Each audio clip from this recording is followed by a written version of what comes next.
tu as choisi chacun d'eux et quelle était la plus-value que chacun a amenée à cet équipage formidable.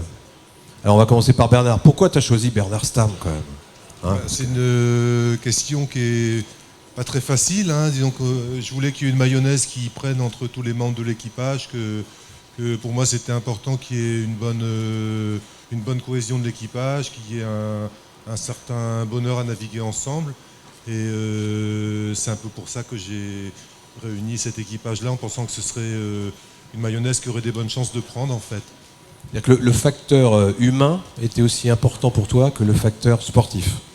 Oui, c'est vrai que j'ai eu des propositions très nombreuses pour faire partie de cet équipage. J'avais cette chance d'avoir un bateau qui n'avait pas beaucoup de place et qu'à cette époque-là, il y avait énormément de marins qui étaient disponibles.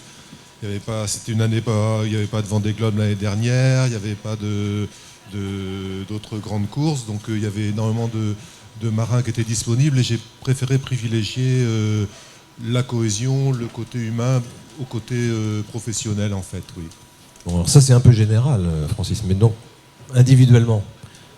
Alors, pour commencer à ta droite, Bernard Stamm, qui n'est pas le plus facile de la bande. Pourquoi avoir recruté quelqu'un comme lui? Bernard, c'est effectivement, bon, peut-être parce que c'est un peu la famille, on va dire. Et c'était aussi le seul local de l'étape à ce moment-là. Bon, maintenant, il y a Seb, deuxième local de l'étape, qui a rejoint Bernard, qui est aussi un peu brestois. Clément, bon, ben, lui, c'était l'homme incontournable, puisque en fait, on est trois à préparer ce bateau, hein, on n'est pas une très grosse équipe. On est Clément, qui est le responsable technique du bateau, Corentin, et qui travaille dessus tous les jours, et moi, en fait, on est vraiment cette petite équipe de base à préparer cet énorme bateau, là où d'habitude c'est des très grosses équipes.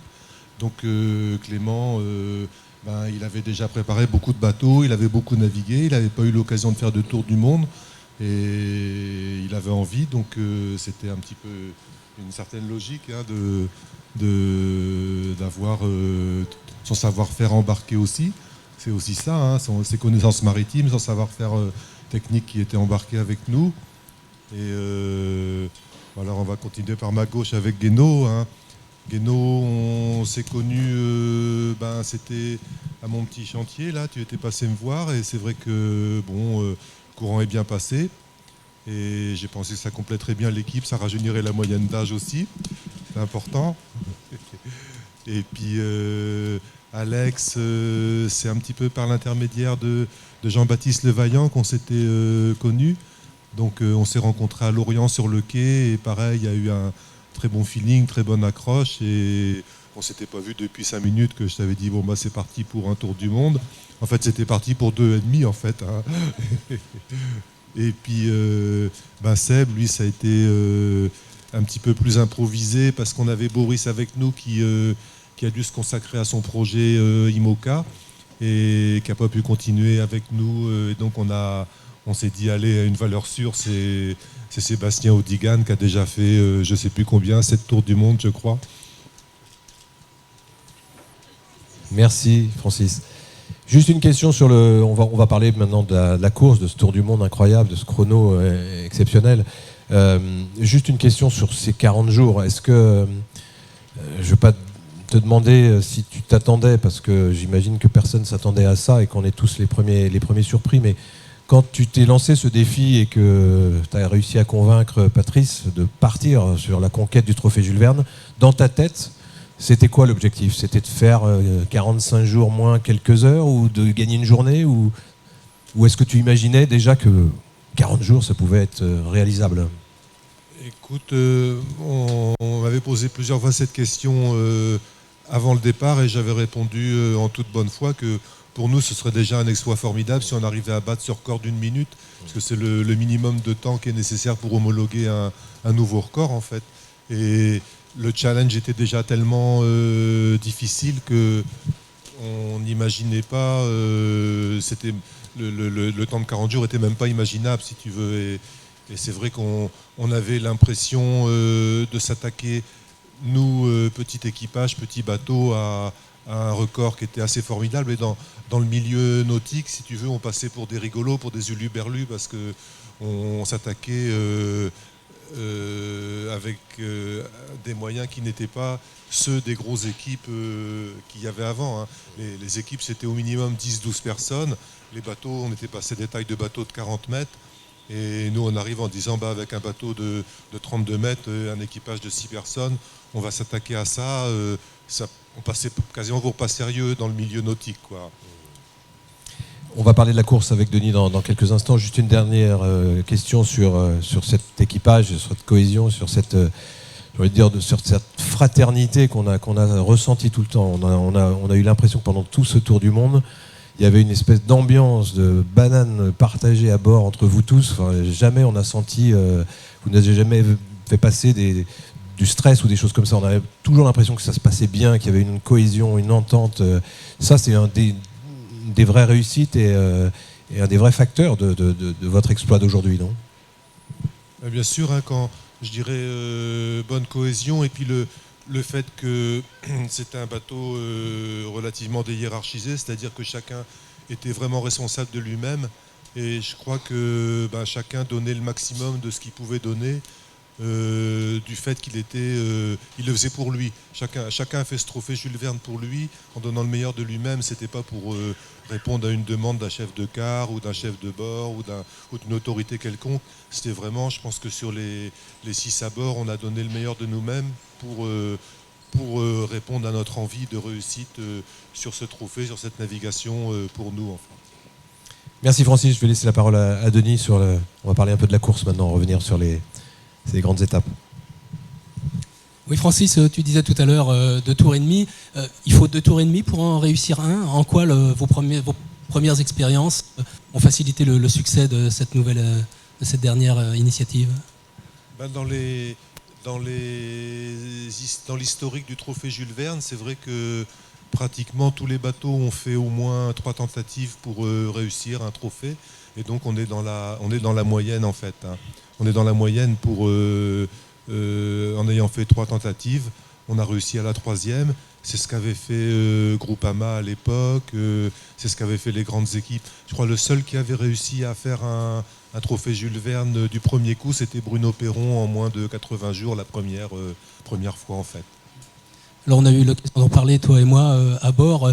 Ce poteau noir vous a pas aidé. Dès la première semaine de course, le chrono n'est pas extraordinaire. Bonne Espérance, c'est moyen. Vous êtes dans quel état d'esprit à ce moment-là ?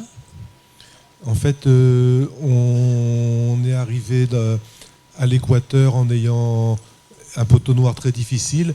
Et moralement, ça a été très dur parce qu'on avait connu 3 semaines avant un poteau noir qui était également très, très difficile, qui nous avait obligés à faire demi-tour. On avait perdu 2 jours, on s'était dit, c'est pas la peine de continuer. Et là, on dit, on continue quand même. La météo se présente quand même un petit peu mieux en Atlantique Sud.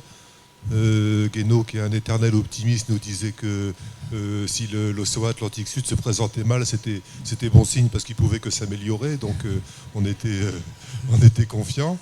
Et en fait, on continue, on arrive à Bonne Espérance dans un temps qui n'était pas si mal, qui était mieux que les prévisions. Et on voit vraiment toutes les portes qui s'ouvrent devant nous.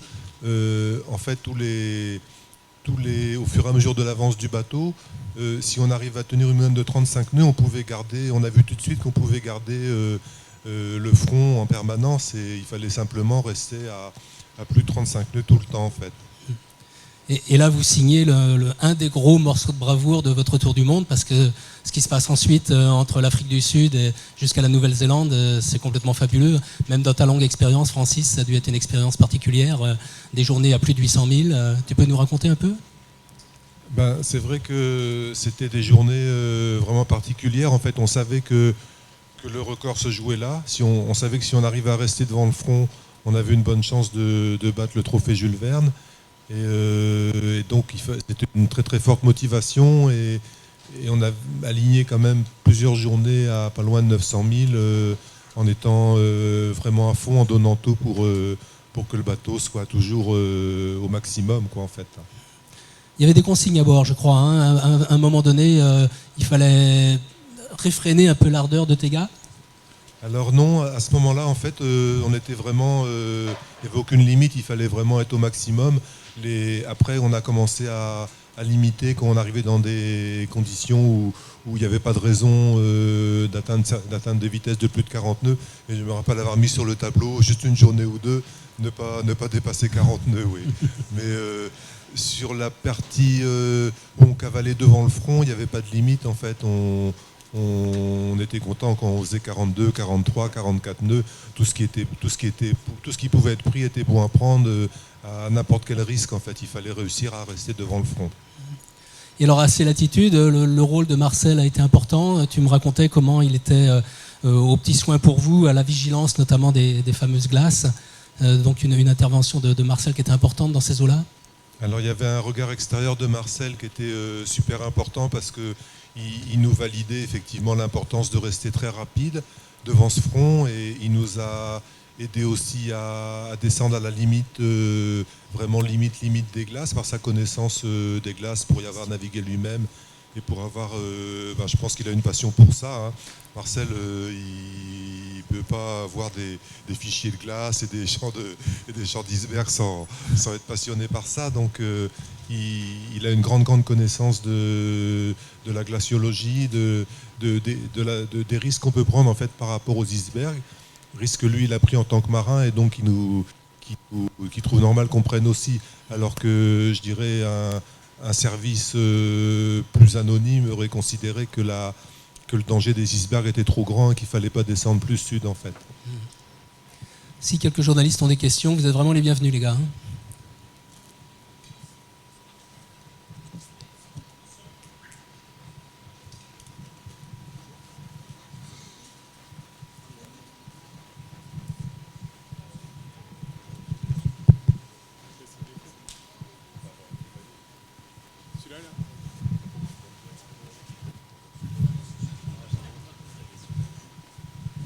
Ouais, Francis, déjà, je voulais te remercier et tout l'équipage pour les carnets de bord que vous avez fait dans le Telegram. Merci. C'était très agréable. Ma première question est simple. Solitaire ou équipage, qu'est-ce que tu préfères ? C'est tellement différent que je sais pas, c'est comme si on te demandait si tu préfères faire de la marche à pied ou du vélo. C'est trop différent.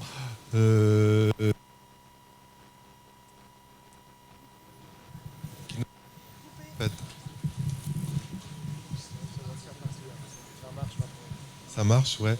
Et ouais, je disais, c'est presque deux sports différents en fait, hein, où d'un côté, il faut réussir à concilier les qualités de tout le monde, et puis d'un autre côté, il faut se donner à fond personnellement. Et tu vois, mais c'est vrai que j'apprécie bien les deux, hein, maintenant avec du recul.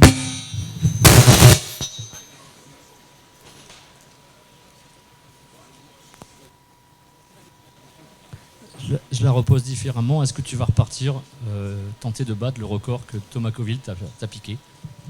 Là, concrètement, j'arrive de Tour du Monde.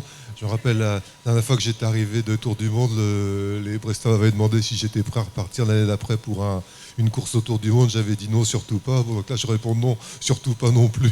Voilà.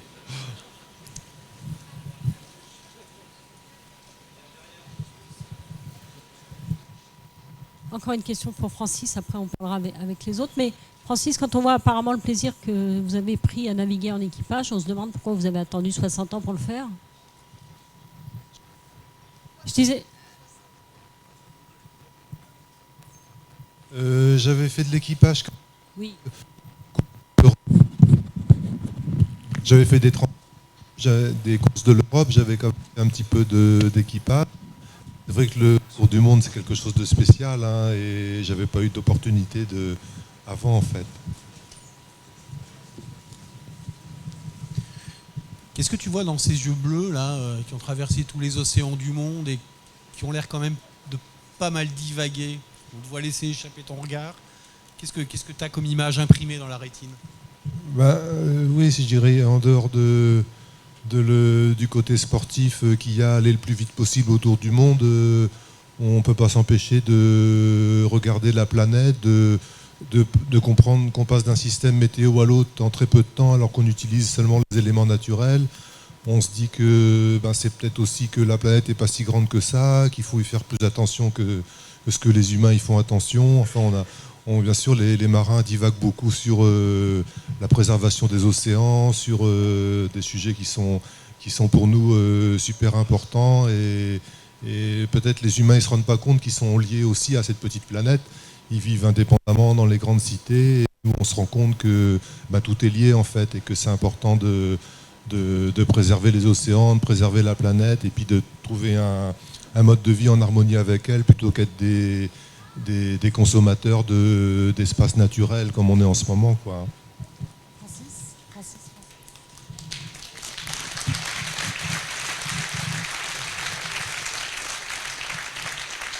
Francis, est-ce que sur ce tour du monde incroyable, vous avez eu quand même quelques petits soucis à bord à régler? On avait à peu près une douzaine de soucis par jour à régler. Rien que notre arrivée, rien que notre arrivée dans le port.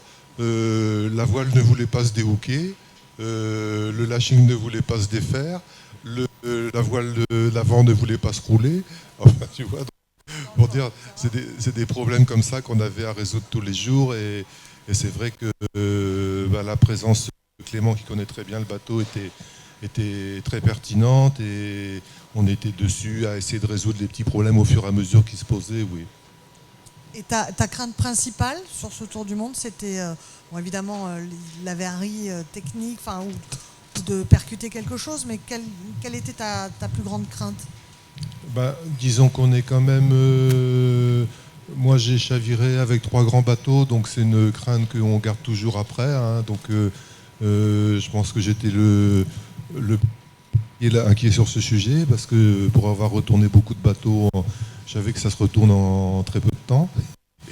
Et puis aussi la crainte aussi de rentrer dans un OVNI, hein, qui est toujours très importante. Bernard?